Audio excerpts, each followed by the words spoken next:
Right, because they can talk all day. You know, that's what talk therapy is. And nothing against talk therapy. Lots of times people just need space to tell their story.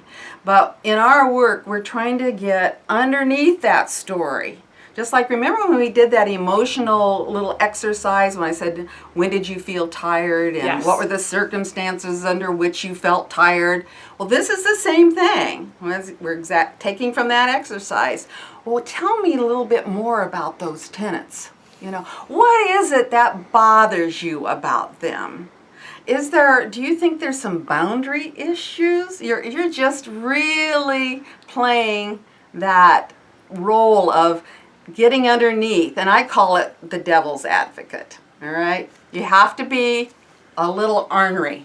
In other words, you're really probing. You're really probing, right? And the purpose of that is to what? They'll talk all day and vent. What are they doing when they do that? When they're venting, they're actually almost stuck in a cycle. They're not actually letting go of anything. The story will probably be the same the next day, whereas with a release, there's often a shift in the story or a perception of the experience. Exactly. And we do it as facilitators, and they do it as clients. We'll get in our heads, we'll intellectualize. I think you had some practice with recognizing that last time. Yeah, very much You're up there explaining things away, intellectualizing, when you're trying to get them to feel their emotions. Yes. You're really wanting them not to be so comfortable, because that's what intellect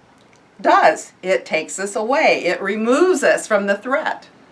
And we want to push them into the fire a little bit. We want to singe their feathers a little bit.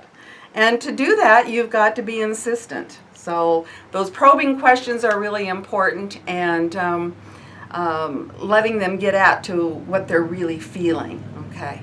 So as we go on into venting and releasing, and you are then kind of getting a little closer, yes, and physically closer, you're becoming really involved and so forth.